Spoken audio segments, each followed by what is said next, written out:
Good day, classmates. Good day, attorney. Today we'll be speaking about sections 1, 2, 4, and 5 of the Constitution and section 5 to 6 of Rules on Criminal Procedure in relation to Article 128 of the Revised Penal Code.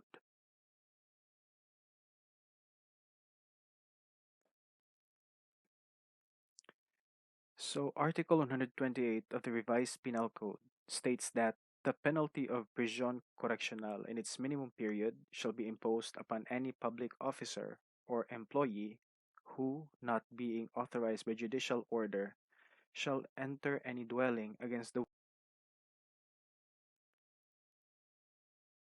So, what are the acts punishable under Article 128 of the Revised Penal Code? First, by entering any dwelling against the will of the owner thereof. Second, by searching papers or other effects found therein without the previous consent. So, what are the elements common to the three acts? So, the common elements are one, that the offender is a public officer or employee. Second, that he is not authorized by judicial order to enter the dwelling and or to make a search therein for papers.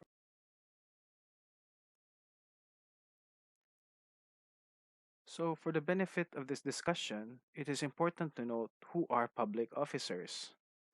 So, Article 203 of the same revised penal code defined public officers as any person who, by direct provision of the law.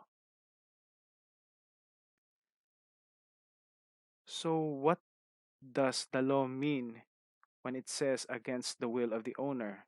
So, in order to constitute a violation of domicile, the entrance with a public officer or employee must be against the will of the owner of the said dwelling, which presupposes opposition.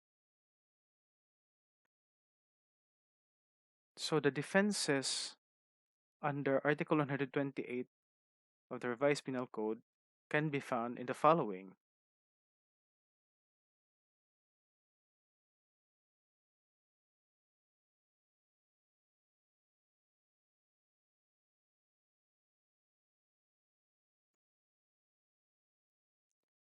So the defenses of Article 128 can also be found in the Constitution.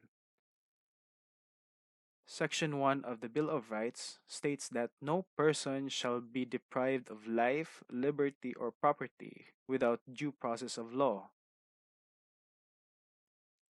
Section 4 also of the Bill of Rights states that no law shall be passed abridging the freedom of speech, of expression, or of the press, or the right of the people peaceably to assemble and petition the government for redress of grievances. Section 5 also of the Bill of. So, Article 128 of the Revised Penal Code is related to Rule 113 of Rules of Court, especially on criminal procedure. Section 5 of the Rule 113 mentions. So, Section 6 also of Rule 113 emphasized that an arrest may be made on any day and at any time of the day or night.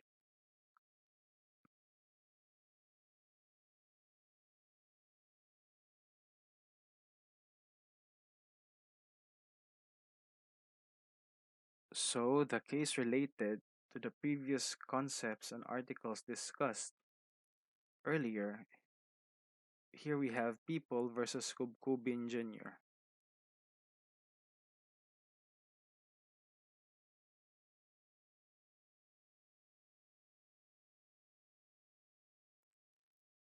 So, the facts of the case are as follows.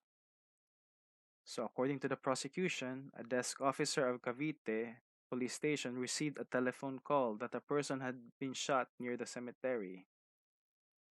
And the police team responded to such call and found that the victim was last.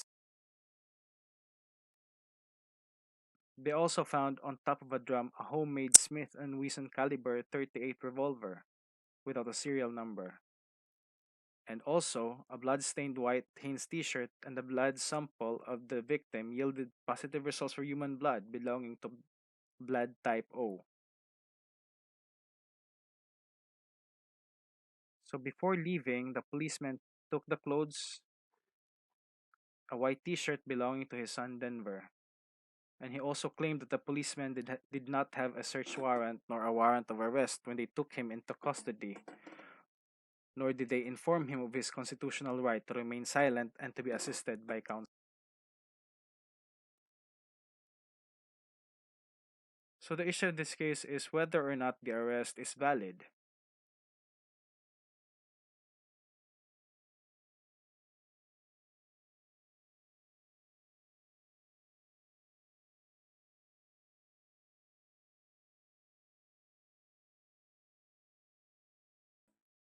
So here, the court ruled that the arrest is not valid. The court underscored that for a warrantless arrest to be valid, the two conditions must concur. That first, the offender has just committed an offense, and second, that the arresting peace officer or private person has personal knowledge of the facts. So, on the issue of search and seizure, the court emphasized that a valid arrest allows only the seizure of evidence either in the person of the one arrested or within the area of his immediate control. The reason for such is to prevent the person arrested from destroying evidence or use the weapon against his captor.